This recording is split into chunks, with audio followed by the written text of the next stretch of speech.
Good morning मैत्रिणींनो. चला आपल्या खोलीमध्ये आपण आलेलो आहोत. बघा हा पसारा किती पडलेला आहे. आता झटपट जे आहे ना, पटापट आता हे ब्लाऊज सर्व आहे ना शिवायचे. कटिंग भरपूर करून ठेवलेले आहेत. हे बघा, हे सगळे ब्लाऊज कटिंग करून ठेवलेले आहेत. आज जेवढे पण होतील तेवढे पण आपल्याला काय करायचे, स्टिच करून घ्यायचे. तर मी हे रात्री जे आहे ना एवढे सगळे कटिंग करून ठेवलेले आहेत ब्लाऊज. आणि भरपूर सारा पसारा पडलेला आहे, खूप सारा पसारा पडलेला आहे, बघू शकता. चला आता झटपटमध्ये ना हे सगळं मी आवरून घेणार आहे आणि एक शिवायला बसणार आहे. तर गुड मॉर्निंग मैत्रिणींनो. तर बघा, हे एकच कस्टमरचे 5 ब्लाऊज होतेत आणि 6वा पण होता एक अस्तरचा. जो हा मापाचा ब्लाऊज होता हे आपल्याला कटिंग करून स्टिच करायचे आहेत.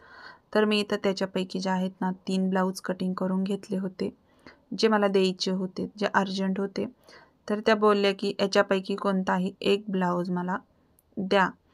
सॉरी, याच्यापैकी मला कितीही जेवढे होतील तेवढे ब्लाऊज द्या, कारण की हे ब्लाऊज जे आहेत ते आपले नव्हते, म्हणजे शेजारच्या ज्या आत्या होत्या त्यांच्या मुलीचे होते, जे लांब जाणार होते. आणि हे सुद्धा मी याच्या अगोदर काही स्टिच करून ठेवले होते, जे एका बॉक्समधले मी तुम्हाला दाखवले होते. त्याच्यापैकी मी हे 4 ब्लाऊज जे होते हे पण स्टिच करून ठेवले होते आणि त्या ताई घ्यायला येणार होत्या, त्याच्यामुळं मी हे साईडला ठेवून देते. आता जे आपण 3 ब्लाऊज कट करून घेतले त्याच्यापैकी हा एक ब्लाऊज बघा किती छान याला पफ वगैरे आलेला आहे आणि प्रिन्सेस कट ब्लाऊज स्टिच केला होता मी हा.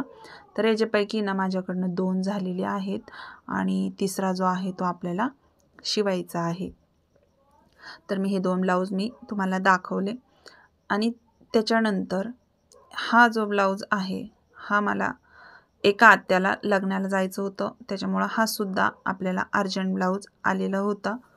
त्यामुळं मग मी त्या ताईंचा एक ब्लाऊज जो होता तो साईडला ठेवून दिला, त्याच्यापैकी 2 ब्लाऊज शिवून घेतले आणि त्याच्यानंतर हा ब्लाऊज कटिंग करण्यासाठी घेतला.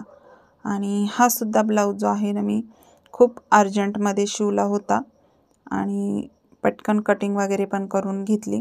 आपल्याजवळ जर पॅटर्न असली तर आपल्याला पटकन असं ब्लाऊज जे आहे ना किती पण अर्जंट असू द्या तर आपल्याला पटकन असं कटिंग करता येतं. तर मी हे पॅटर्न ठेवूनच सर्वात पहिलं कटिंग करून घेतलं. मोठं साईज होतं, 40 छाती होती, तर कमर मात्र 35 होतं, त्याच्यामुळं मी इथं 38चंच माप वापरलेलं आहे आणि खूप छान बसतं.